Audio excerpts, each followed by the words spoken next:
तभी एक साया उसकी तरफ बढ़ रहा था। ये कोई और नहीं, यक्षिणी ही थी। उसने उसे जगाने की कोशिश की। सूर्यकांत, जागो सूर्यकांत, जागो। लेकिन सूर्यकांत नहीं जागा। यक्षिणी की आंखों में खून उतर आया। गुस्से से उसकी आंखें तपते कोयले की आग की तरह लाल हो गई।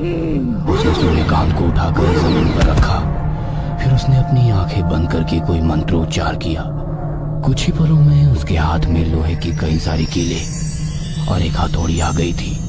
यक्षिणी ने उस कीले को लोहे की हथौड़ी से सूर्यकांत की उंगलियों में ठोकना शुरू कर दिया। एक तरफ ठक ठक ठक ठक की आवाज आ रही थी, दूसरी तरफ खून की धार उसके हाथों से फूट रही थी और वो धार जमीन पर बिखरने लगी। गहरी नींद में सोया सूर्यकांत चीखते हुए जाग गया।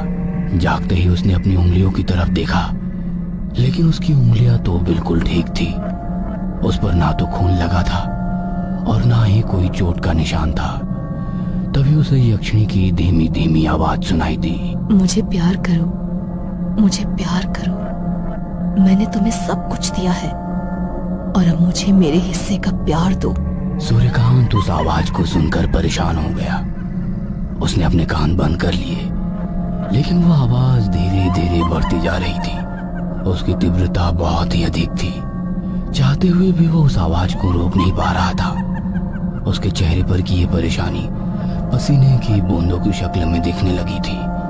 वह वहां से भागना चाहता था।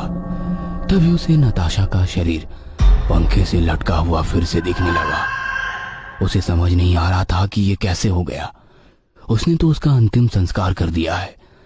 अचानक नताशा की गर्दन, जो एक तरफ लुढ़की हुई थी और उसकी जीभ बाहर थी, वह गर्दन बिल्कुल सीधी हो गई और उसकी जीभ भी अंदर चली गई। यही नहीं, उसके बाद नताशा के शरीर में हलचल होने लगी।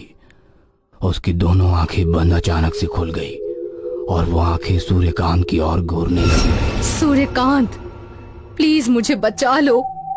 मुझे तुम्हारे साथ जीना है सूर्यकांत। तुमसे शादी करनी है। तुम सुन रहे हो ना मैं क्या कह रही हूँ? प्लीज मुझे बचाओ। मुझे इस रस्सी से मुक्त कर दो। मैं तुम्हें गले लगाना चाहती हूँ सूर्यकांत। सूर्यकांत सम्मोहित सा उस आवाज को सुन रहा था। अचानक से उसे लगने लगा कि उसकी नताशा वापस आ गई है। वो दौड़ कर गया और पंखे से लटके उसके शरीर को रस्सी से आजाद किया। नताशा ने उसे गले लगा लिया और उसे चूमती हुई बोली, सूर्यकांत, यहाँ से भागो, यहाँ से भाग चलो। उसके बाद नताशा ने अपना हाथ उसे पकड़ने के लिए कहा। सूर्यकांत ने भी उसका हाथ पकड़ने के लिए अपना हाथ आगे बढ़ाया, लेकिन ये क्या, वो चाहकर भी उसका हाथ पकड़ नहीं पा रहा था। उसने उसे गले लगाने की कोशिश की, लेकिन उसका हाथ तो उसके शरीर से आर पार हो गया। मैं तुम्हें छू नहीं पा रहा हूँ, तुम्हारा हाथ नहीं पकड़ पा रहा हूँ नताशा। प्लीज मेरा हाथ पकड़ो ना। लेकिन नताशा ने उसकी बातों का कोई जवाब नहीं दिया।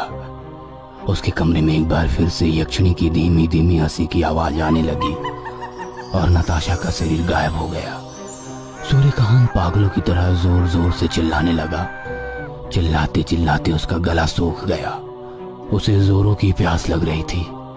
वो खड़ा हुआ और फ्रिज के पास गया। फ्रिज का दरवाजा खोलकर उसने पानी की बोतल निकाली।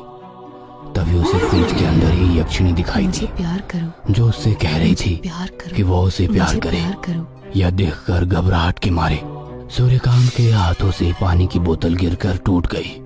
उसने फ्रिज को बंद कर दिया और दूर जाकर सोफे पर बैठ गया। लेकिन जैसे ही वो बैठा, फ्रिज का दरवाजा अपने आप खुल गया और उसके अंदर से यक्षिणी की वैसे ही आवाज आने लगी, मुझे प्यार करो। सूर्यकांत अब तंग आ गया था। वो खड़ा हुआ और बदहवास सा घर के बाहर भागने लगा। पूरी रात वो भागता रहा और भागते भागते उसी शमशान के बाहर वाली सड़क पर गिरकर बेहोश हो गया, जहां कभी उसने यक्षिणी की साधना की थी। जब उसकी नींद खुली तो उसने देखा कि वो सड़क के किनारे पड़ा हुआ है। उसके पास से कई सारी गाड़ियां गुजर रही है। कई लोग भी उस रास्ते से गुजर रहे हैं, लेकिन कोई भी उसकी ओर नहीं देख रहा है। कल तक इस शहर का सबसे अमीर आदमी सूर्यकांत आज लावारी सामान की तरह सड़क पर पड़ा हुआ था, लेकिन किसी को फुर्सत नहीं थी कि 1 मिनट के लिए भी उसके पास रुक जाए।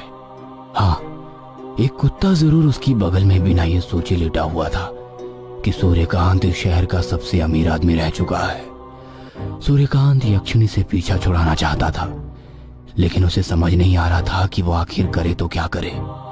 उस दिन के बाद वो सड़क पर ही किसी भिखारी की तरह रहने लगा। अगर किसी ने उसे कुछ खाने को दिया तो उसे खा लिया, नहीं तो वो भूखे प्यासे ही वो सड़क पर लेटा रहता। उसे घर वापस लौटने से बहुत डर लगता था।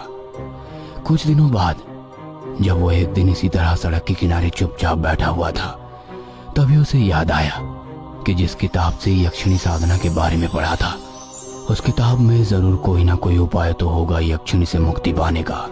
लेकिन वो किताब थी कहाँ, उसे याद नहीं आ रहा था, क्योंकि उसने वो किताब लाइब्रेरी में अब तक लौटाई नहीं थी। बहुत मशक्कत के बाद उसे याद आया कि वो किताब वो नई हवेली में ले गया था। उसे यह भी याद आया कि उसने वो किताब हवेली के तहखाने में एक लोहे के बक्से में छिपा रखी है। सूर्यकांत उस हवेली में लौटना नहीं चाहता था, लेकिन उसे आशा की एक किरण उसी हवेली से आती दिखाई दी और हिम्मत करके वो फिर से उसी हवेली की ओर चल पड़ा। उसने कांपते पैरों से अपने ही घर में प्रवेश किया और तहखाने की ओर बढ़ चला।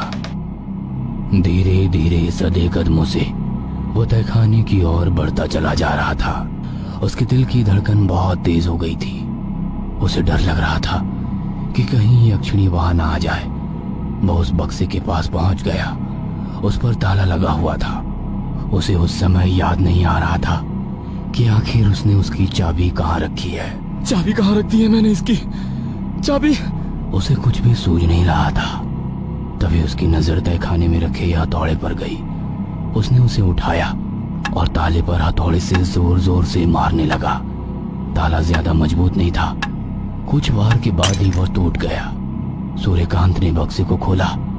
उसने वो किताब निकाली और उसके पन्ने पलटने लगा।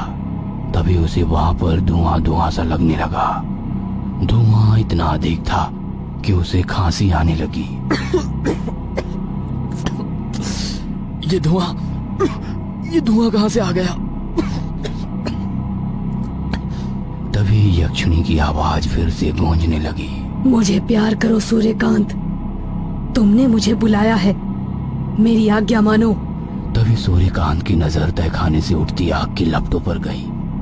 उसने देखा कि तहखाने में आग लग गई है और आग की लपटें उसी की ओर बढ़ रही है। वो अपने हाथ में किताब लिए भागने ही वाला था कि वो लड़खड़ा कर गिर गया। जब तक वो उठता, आग की लपटें उसके बिल्कुल पास आ गई थी। उन लपटों की शिकार उसकी किताब हो गई और पल में ही वो राख में तब्दील हो गई। सूर्यकांत ने उस किताब को बचाने की बहुत कोशिश की। उस कोशिश में उसका भी आधा चेहरा झुलस गया, लेकिन वो कामयाब नहीं हो पाया।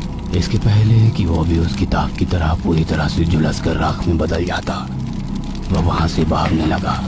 भागते भागते वो शमशान की उसी बाहरी सड़क पर पहुंच गया जहां वो पिछले कई दिनों से रह रहा था। यक्षिणी से पीछा छुड़ाने की सूर्यकांत की आखिरी उम्मीद भी झुलस गई थी।